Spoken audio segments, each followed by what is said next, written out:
The sputtering traffic in Manhattan has long been blamed on cars and delivery trucks pouring onto the streets from the rest of the city and beyond. Since at least the 1970s, New York City officials have proposed various toll systems to deter drivers from coming over bridges or piling into the busiest neighborhoods. But today, the traffic landscape in the city has undergone a remarkable shift. The problem is not just the congestion coming in, but the congestion that is already here. An explosion of ride-hailing app services has transformed the way that people get around the city and is choking the streets.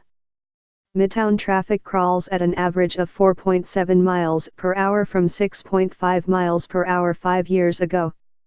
You'll see an entire row of Lyft, Uber and Juno drivers on the streets waiting to pick people up, said Chance Girbolini, 27, a baker in Lower Manhattan.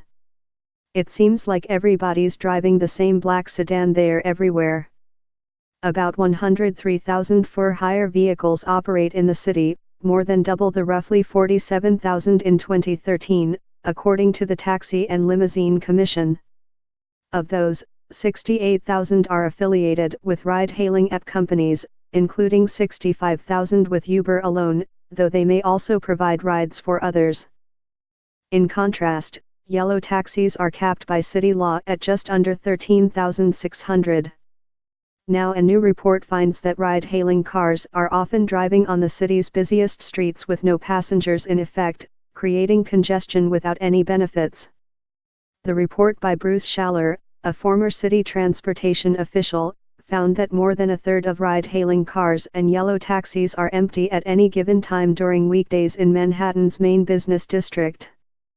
The ride-hailing cars average 11 minutes of unoccupied time compared with 8 minutes for yellow taxis in between dropping off one passenger and picking up another, according to the report.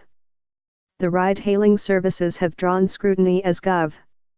Andrew M. Cuomo formulates a congestion pricing plan that would not only reduce traffic, but also raise money to modernize the city's subways. A state task force, called Fix New York City, is looking at measures including a new per-ride fee on all for-hire vehicles in Manhattan, which would be paid by passengers, according to those familiar with the discussions. Mr. Cuomo is expected to announce a congestion pricing plan, which must be approved by the state legislature, as soon as January. The governor has been clear we need to reduce gridlock, cut emissions and fund mass transit, said Peter Ajamian, a spokesman for Mr. Cuomo, which is why he empaneled Fix New York City to explore all options. Mayor Michael R. Bloomberg was the last to try a congestion pricing plan, in 2008.